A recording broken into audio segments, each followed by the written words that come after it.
Okay, so today on our podcast, we have a person who is sold 45 properties right now. And my number one question to you is, have you bought a property in Dubai? That's a tricky one. I haven't so far because of multiple reasons. When you're in Dubai, you always want to buy like the biggest villa you can afford. I've been waiting to build some good credit score so that I can pick most of it from the bank and let the bank sponsor my stay in Dubai. Okay. So right now I'm paying heavily out of my own pocket because the rental yields in Dubai, as you know, they are super expensive. It's a flat can pay for itself in about 14-15 years. You stayed on rent for a while. I think you've bought something now. Yes, I have bought a property finally. Excellent. Congratulations. So very happy. Thank you so much. Okay, so before we begin to our main topic, I want to ask one question which everyone is having in mind: is the property market going to crash in Dubai? Well, there can be multiple sort of ways you wanna The look truth, at it. yes or no? The truth is that somebody is telling you that the market is not gonna crash, and if somebody is telling you market is gonna crash, both of them are lying. Nobody knows what's gonna happen in the future, right? And that's there with the bond market, the equity markets, with the real estate market, everywhere, right? So you gotta play safe at all points of time. You gotta ensure that you kind of have mapped out all the numbers and you are taking into consideration that 1.5 years can be bad in any market, in any kind of security. But when you compare all the different places where you can invest, like banks, like cryptos, I think real estate is like the safer place to play, where you can get a better returns.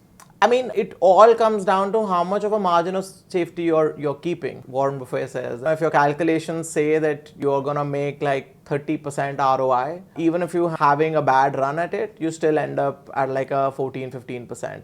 But if your best case is like 10%, then you're simply pretty screwed, for lack of a better word. Because then if you have a bad day, you can go in negatives, right? So you gotta look for investments where the best case scenario is like 25-26%. So even if you end up with a pessimistic case, you're still like hovering in that 10-12%. Let's set a pretext for our podcast. Sure.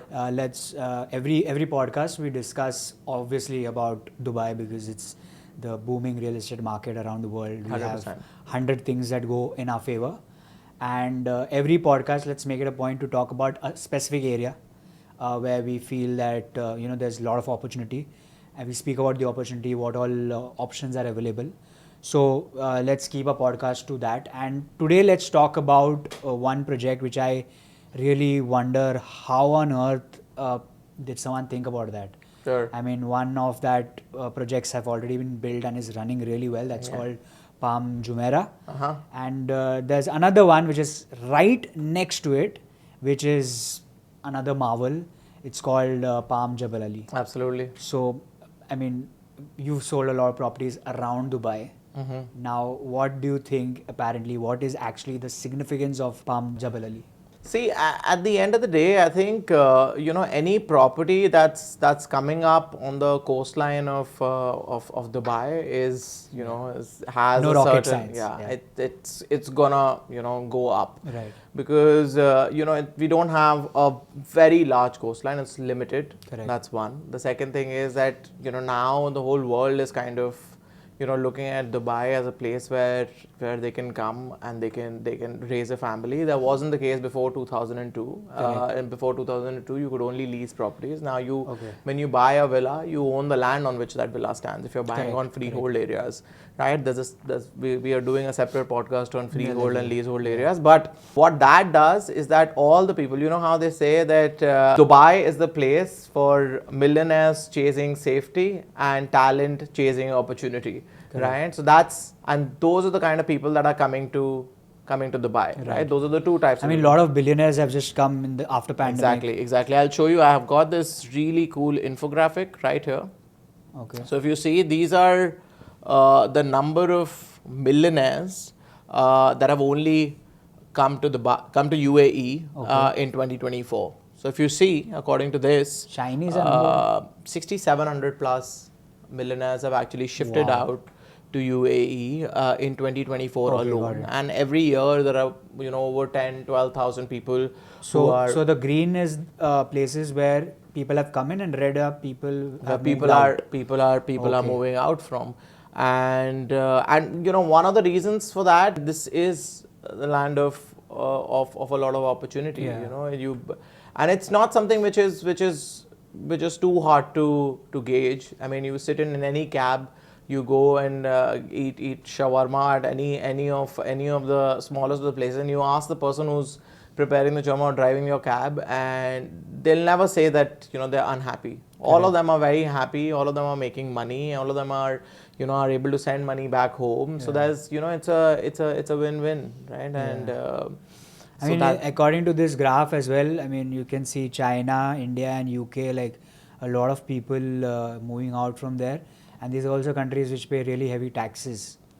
Yeah, right? Plus I think it's also the convenience, it's the location. How we always talk about location, infrastructure, and policies. Those are the three things. Correct. Location, it's so centrally located that Bombay is 3 hours, Delhi is 4 hours, Beijing is what, 6.5, 7 hours, London is 7 hours, right? Moscow is 5 hours. Okay. So it's extremely convenient. I have so many clients who are Indians who shifted out to the US or Canada or Australia, and now they want to buy a house in Dubai only because they want to stay close to India.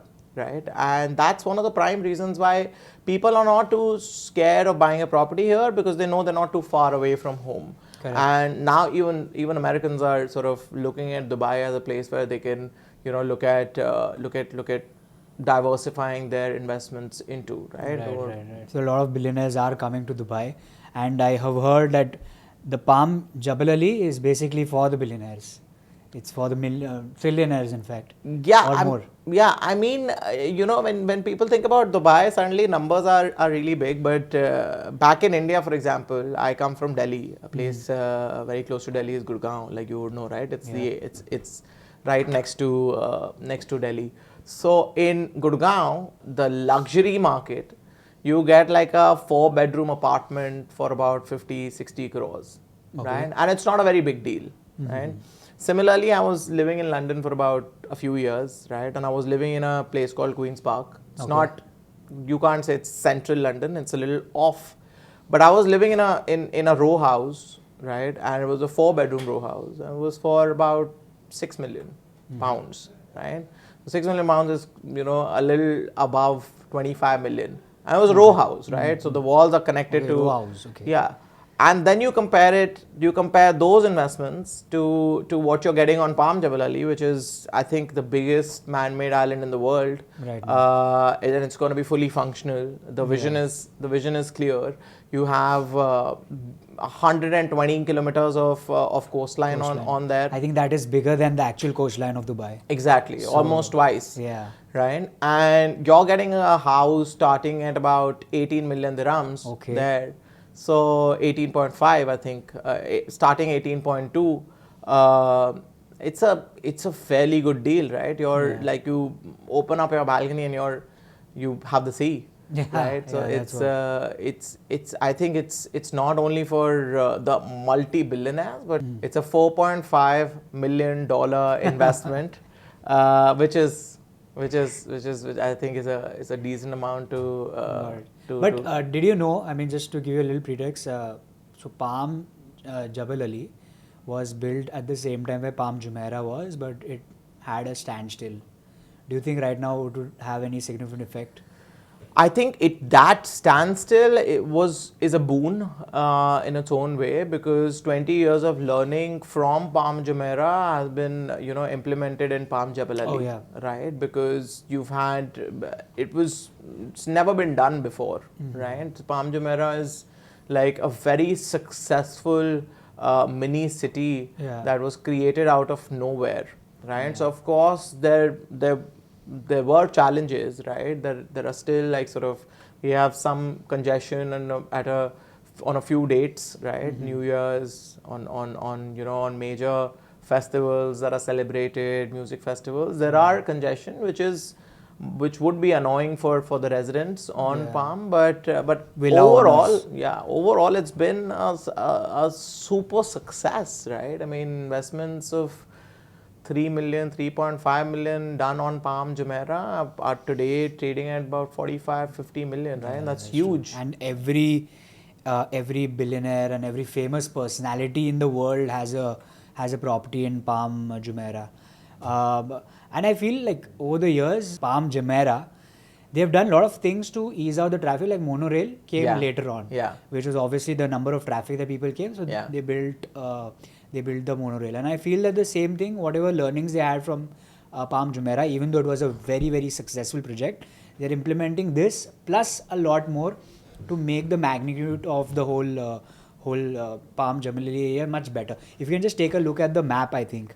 I mean, it's right next to it. It's massive, but if you go through the D33 and D40 plans of Dubai, you just realize that technically Palm Jumeirah and Palm Jebel are actually the center of the new city that is getting built. Yeah, right. Exactly. You just see it's so massive, right to the downside. This is Palm Jebel Ali, huge size. You have the port getting built right next to it. Yeah. Right, and down below you have the new airport building. That's correct. That's the new airport. Around the new airport, of course, Emaar has one of the biggest communities, right? Emaar South. That's also fabulous, right? Even from an investment standpoint. Then you have, of course, Palm Jebel Ali. Correct. Another very interesting thing, Anil, is the fact that if you notice, Palm Jebel Ali is... It'll take you the same amount of time to get to Palm Jebel Ali from the current airport, which is DXB. Okay. And it would take you the same time to get to Palm Jebel Ali, the same time that it would take you to get to Palm Jebel Ali from Zayed International Airport in Abu Dhabi. One. Oh, okay. Okay. So it can potentially be like the luxury segment, not only for the people who are in Dubai, but also people who are in Abu Dhabi, right? I mean, at the end of the day, it's a 50-minute drive. Right, so it can be that, and we are talking about approximately 120,000 people living on Palm Jebel Ali eventually, and so it can cater to the requirements of both the people in Abu Dhabi and Dubai. I mean, even though we are recording it off the record, I really feel that in coming years, I don't know, let's see what you think. I really feel that there is a chance that a casino might come over there. I don't know. Yeah, I mean that's still that it's question not like, but I really feel that if it ever comes, it should be that area. It could be for sure. This is prime real estate, as they say, because that's the only place they can build. Everything is on. Everything is like fully saturated, and if they want to build, these are the areas, right? Yeah. And with casino, what's also very important is that you need to have area around the casino which can be then go up in value. Absolutely. Right. Yeah. I mean, if you put a casino, or it could be anything, right? It could be anything like even in Atlantis. When Atlantis will launch, the prices of the properties around just skyrocketed. Right. I think it'll be the same thing. I think when we discuss if it comes, the segments. Let's not put go in that direction. so let's compare the two man-made islands, right? Sure. Let's compare Palm Jumeirah and Palm Jebel Ali, and let's see what the potential is there for Palm Jebel Ali in that way. Sure. Right. So firstly, we know just Palm Jebel Ali has such a huge coastline, which is 2 times bigger than the Dubai coastline in its entirety, right? Yeah. Apart from that, what do you think is what stands out for Palm Jebel Ali? So I've got this really nice presentation that I found on the comparison. We've got that. I mean, this if you just really go down slide. I mean, down. First 2 slides. Just see the look at that place, man. Absolutely, it's so beautiful. Absolutely. That's what I was talking about. That from Palm Jumeirah, what ends up happening is, see, Palm Jumeirah was early 2000s, right? Like it was, it's been constructed, on the go. But with Palm Jebel, like you said, the monorail came after. Later on, right? I don't know. I wasn't there in Dubai. But is there a presentation available where they had put things like this on a presentation? Could have been, but not in so much detail. For over here you have everything, right? Like if you sometimes I'll just zoom in to check what all is gonna be there, and it seems like everything is already planned. Right? They know whether villas are going to come, where the central park is going to come, what's going to happen on the ground, etc. Of course, there's a lot under the wraps as well. I'm not saying that we know whether a casino is going to come there or not, but we know that it's going to be huge, right? Correct. Now coming back to the question that you comparison, the comparison. Now check this out. This is so brilliantly done. Whoever's the designer and whoever's put this together is just a genius. There are first and foremost, there are 3 entry points to Palm Jebel Ali. Oh, that's something. Because currently Palm has just one. Has that one, and that's the biggest pain point for Palm Jumeirah. Pain and confusing more. Where you are like you enter and then you are you're kind of you don't know which exit you need to take. Which exit, etc. Over here, what they've done is that they've kept the fronts and the trunk and the spine completely sort of different from, the entry is going to be completely different from what you have to take when you have to go in the crescent. So it becomes like 2 land masses, right? And further as well, I'll show you another slide where, the crescent has been divided into 4 parts, right? Then you've got the spine. There's a different plan for the spine, there's a different plan for the trunk, and then of course you've got the villas in the front. Right? So very segmented approach has been taken in comparison to, Palm Jumeirah, where of course, it's like you enter and then, everything's on. Right? But in this case, you'll have, you can plan that I need to go to this place and I'll be taking this route and so on and so forth. So you don't need to get stuck in the traffic. Exactly. If you need to go to exactly. So you have a very streamlined approach at just getting there, right? Correct. Then of course the size really matters, in this case, because the amount, because with Palm Jumeirah, one of the things that people always talk about is the space between the fronts. That when you access the beach, you can see the other villa. Yeah, of course, because the distance, if you notice, between the fronts for Palm Jumeirah, it's this one. Between the fronts, the largest distance is 250 meters. With Palm Jebel, it's going to be 400 meters, right? The billionaires are complaining right there. Yeah, right. With Palm Jumeirah, the starting point is 30 meters. Right. With Palm Jebel Ali, it's 100 meters. The thickness of the front is about 170 meters in case of Palm Jumeirah. It's 200 meters in case of Palm Jebel Ali. The distance between the crescent and the fronts is 630 meters. In case of Palm Jebel Ali, it's only 400 meters in case of Palm Jumeirah. I mean, both of them are super excellent places. I think they are looking out for more privacy, especially because the owners over there are going to be ultra millionaires and all that, right? So they need more privacy. So that's as far as, of course, the trunk in case of Palm Jumeirah is 690 meters. In case of Palm Jebel Ali is 560. But that's the reason why they've planned the trunk to be an entertainment zone. They're already defined it, right?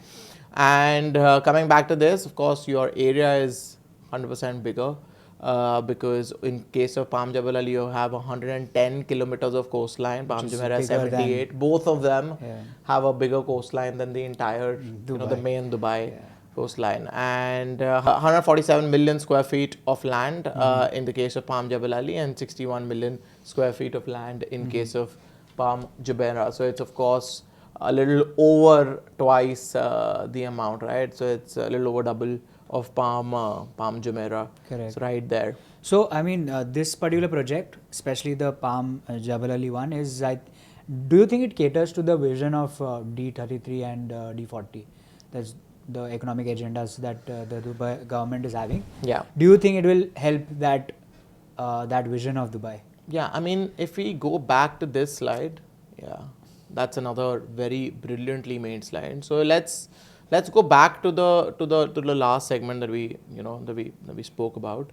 What all do we have in so right now the population is close to about 3.7, 3.8 million. Correct. Right. The plan is to increase it, right? And I think it'll be double by the time we hit 2040. Just letting you know, it was 3.7 just yesterday or day before yesterday. Article is come, it's 3.9 right now, so it's increased. Yeah, I mean, people are increasingly and it's going to increase even more. Yeah, I mean, now people who land in Dubai always say there's so much construction happening, but they don't realize how many people are coming to Dubai. Right? That's just a ton of people who are coming. You can just see the traffic. Yeah, absolutely.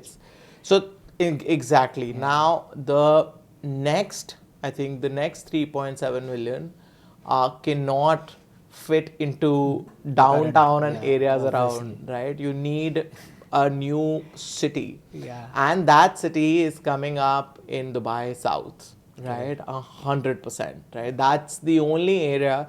And you know, when you're, and you understand that when you're driving to Dubai South. Correct. Like there'll be, you're on Sheikh Zayed Road and it's crowded and it's packed, and suddenly you know, after Expo City, once you reach that Jebel Ali free zone where you see, and it's absolutely quiet. There's nothing around. You know, like, boss, I'm just like 10 minutes out of Dubai or out of the mainland, and there's so much that can be done here, right? So that's where I think, that's why Expo City is being promoted like anything. Dubai South is being promoted. Is getting promoted a lot, yeah. The airport is getting promoted like anything, and now Palm Jebel Ali, right?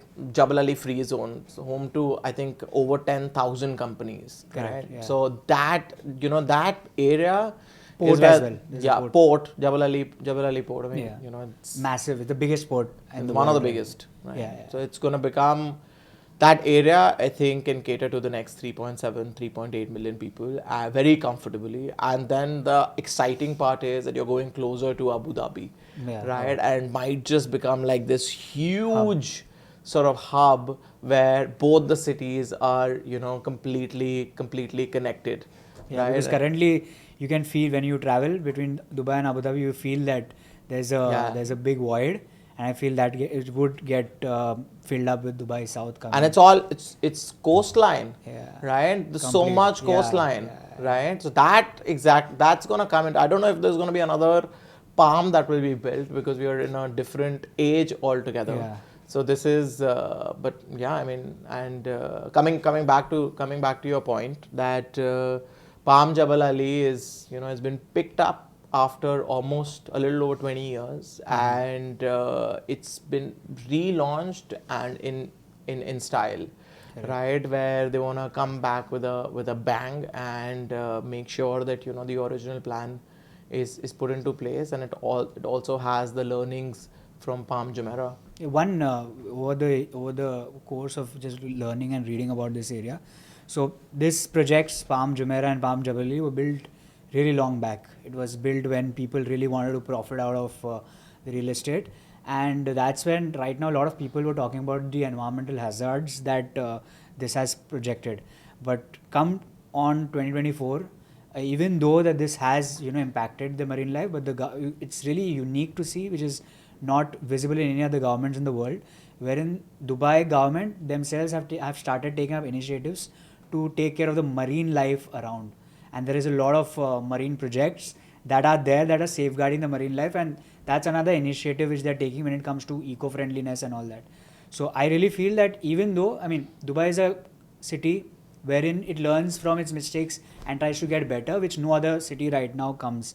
And that's where even after the mega project coming, to safeguard the marine life, they're doing a lot of other stuff that is going to just supplement the entire tourism and the entire marine life over there. So that's great.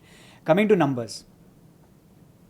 We can cut this if you want, okay? But I really feel that it's important because people would say that, right? So let's talk about numbers. What do you think is like the investment? If you have to, you know, think about I want to invest somewhere here, what do you think the numbers would run as? The villas are starting at about a little over 18 million. Out of my budget.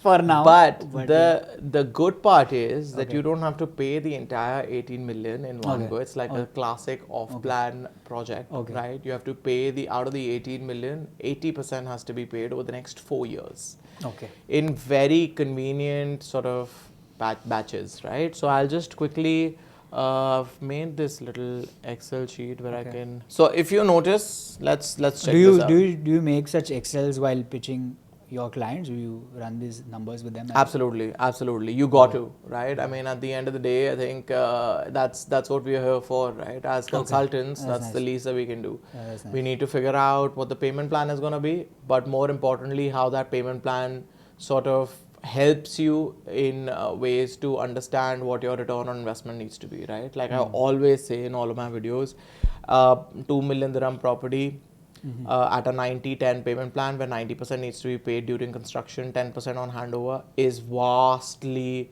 more expensive than the same 2 million property if it was on a 30-70 payment plan. Right. You just have to pay 30% during construction. Okay. Right. That 30% during construction absorbs so much, right? Because you can have an entire, year of the market's softening, and it's just absorbed by that payment plan. Correct, and then 18 million also becomes affordable. Yeah, if you have a good payment plan. Exactly. But nonetheless, I mean, it especially with those risky properties, right? Those properties which have a very large vision, but right now there's not.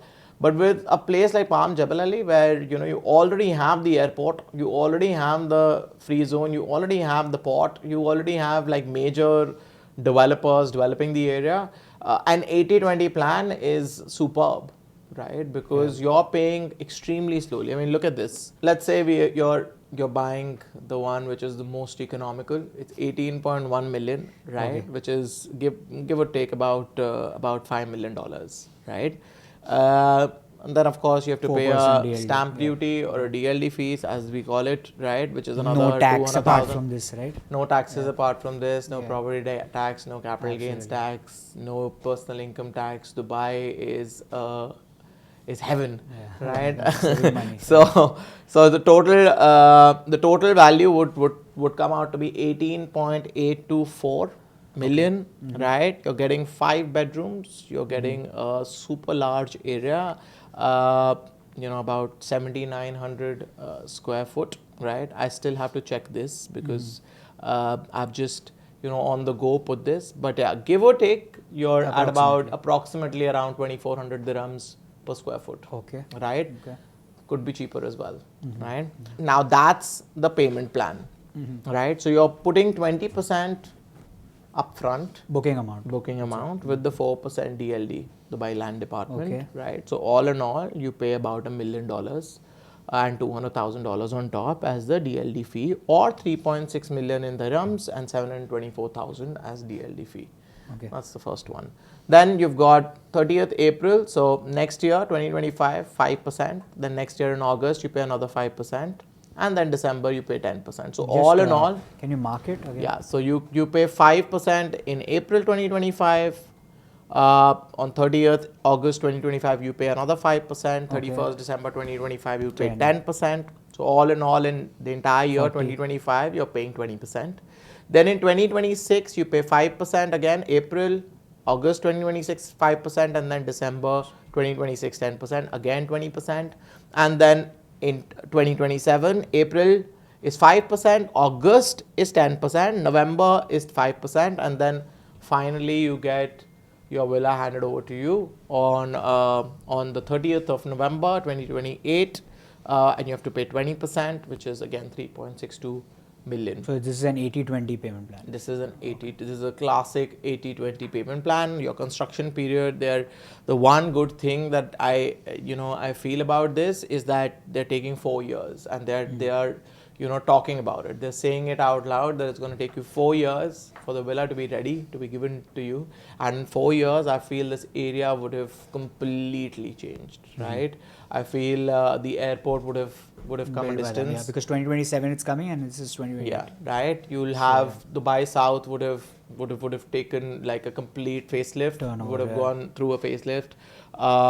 Then you'll have, of course, you'll have a lot of other things that would have been announced on the Palm Jebel Ali. Especially I think the tourism side of it, there's a lot of coming. Palm Jumeirah has 40 resorts and hotels. There are 80 plus planned on Palm Jebel Ali.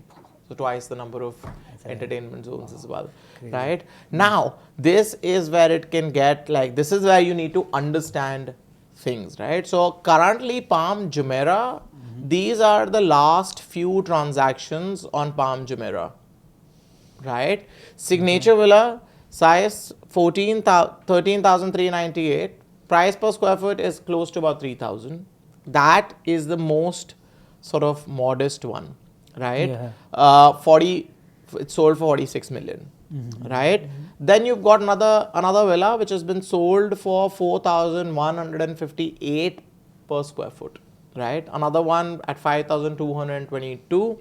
So you have that sort of margin there, right? Where the villas on Palm Jebel Ali are being sold at between 2,400 dirhams per square foot to about 3,000 dirhams per square foot, right? So that is already like, it's already 35% lower than Palm Jumeirah right now. Okay. Right? So think 4 years from now, you have something locked at 2,600 dirhams or 2,700 dirhams, right? You have a huge sort of space. You have a huge space between that, between where you're standing and where the ceiling is. Right? So properties on Palm Jumeirah, I mean, you take any typical property on Palm Jumeirah, out of these 6 transactions, 5 of them have made, literally 15% ROI in the last, give or take, 15 years, right? 15 or 16 years. 15% ROI. That's capital appreciation over and above the rental yield that you've got. And this is in dollar terms, USD.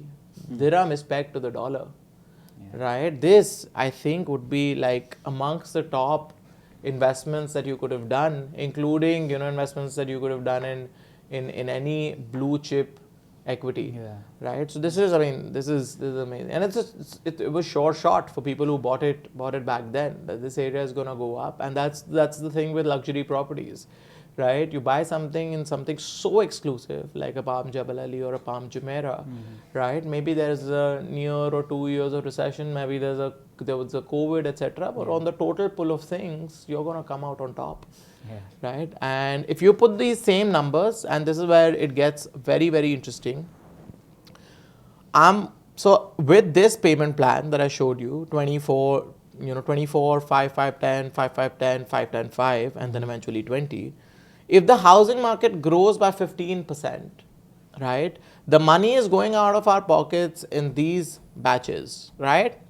If the market grows by 15%, all we are saying is that the villa that we've taken at 18 million needs to grow and become about 32 million, which is not too much if you think about it, right? Overall, the market's just growing by 15%.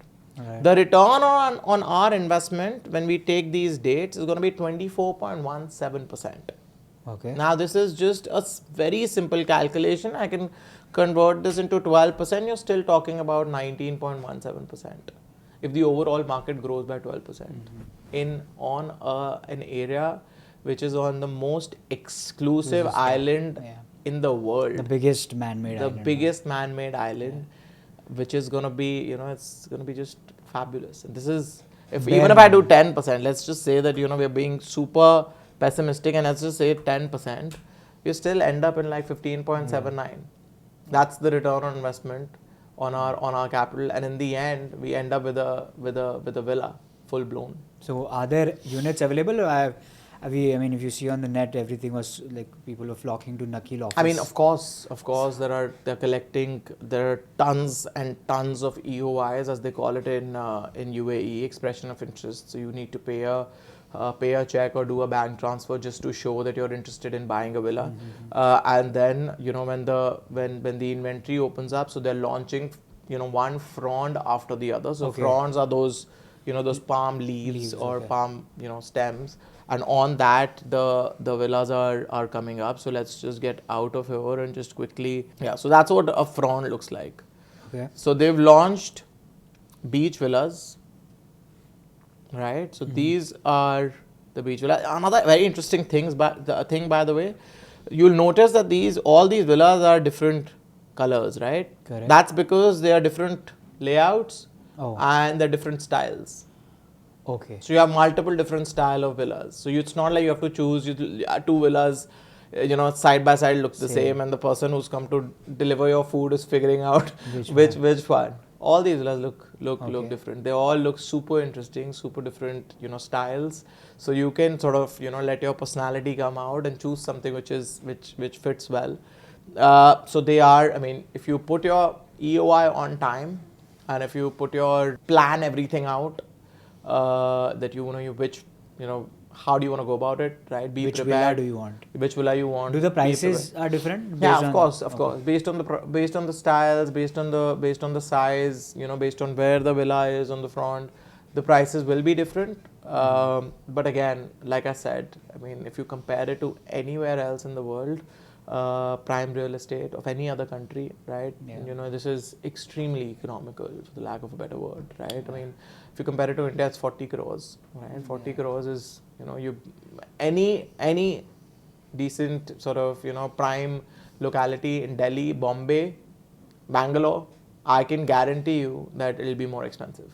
I mean, even if you see the website as well, I mean, there's a report where you talk about the most safest economies in the world. Absolutely. UAE comes at the top. At the top. So I mean, discussing that on this is not going to make any difference. But yeah, by any chance, do you know what are the themes of these colors? Yeah, so these are beach villas. Okay. So there are different types of beach villas that they've done. There we go. So there's a presentation that they've made for us to conveniently go through all of the different types of villas that they've got. Okay. On the fronts, you've got 16 villa types. So the latest villas that have been launched are the beach villa collection, right? So the beach collection, as they say, are all of these, right? So this is exactly how they'll build it for you.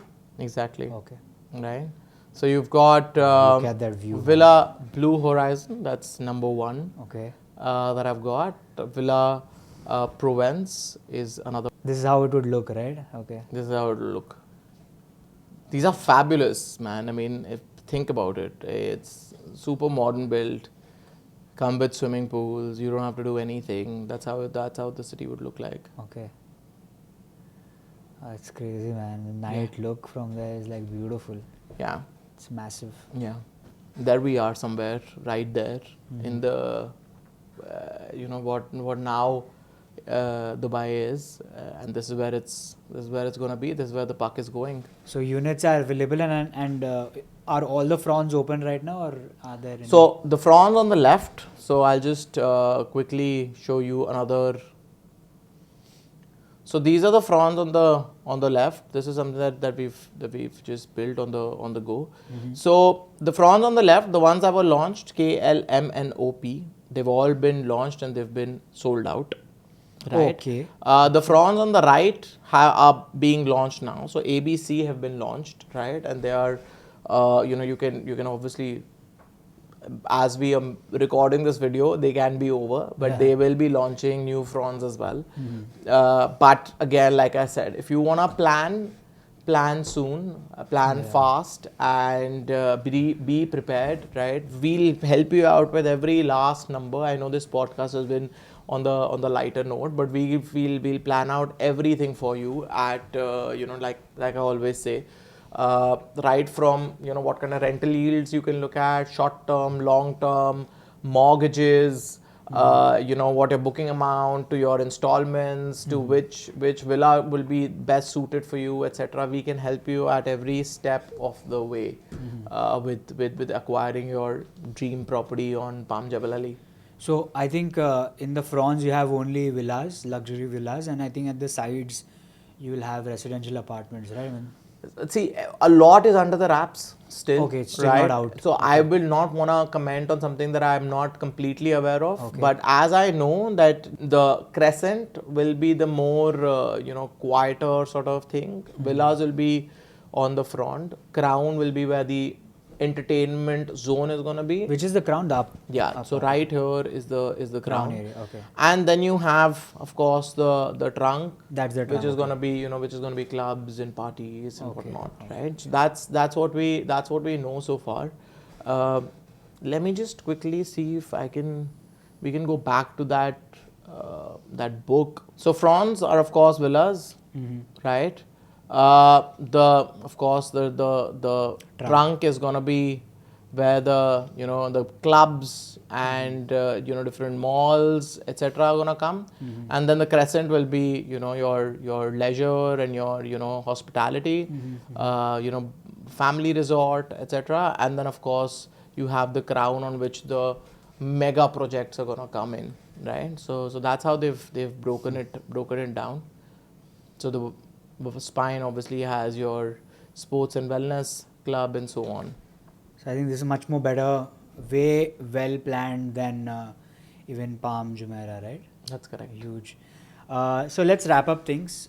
Is there anything else that an investor who wants to invest over here should know? I mean, I think we've pretty much covered everything right from the beginning. Just that they're gonna be limited villas here, and they're gonna get sold out. What I've noticed in my time in real estate is that people wake up right at the last moment, right, and then they panic. That should not be the case. There are lots and lots of us in the real estate industry that are making these videos and making these podcasts and putting them out there so that people know that this has been launched, and people are still unaware about it. And I know for a fact that by the time it reaches out to the world, the information reaches out to the world, these villas will be over, and then people will be sort of clashing on the last few fronts which are left, or they'll be sort of dabbling in the secondary market. These villas are still available. You can easily expect these villas to go as high as 100 million per villa, right? These are huge areas, huge villas, right? You should definitely, if you've got funds, there can be no better place in all of Dubai to deploy them at this moment. I think, in short, very less time, big, massive opportunity, Absolutely. and it's time to just go and grab. So if anyone is looking to invest in Palm Jebel Ali, There you go. you have to try your best to do it in this year itself. That it's before the end of 2024. Absolutely. Because after that, it's going to be sold out. So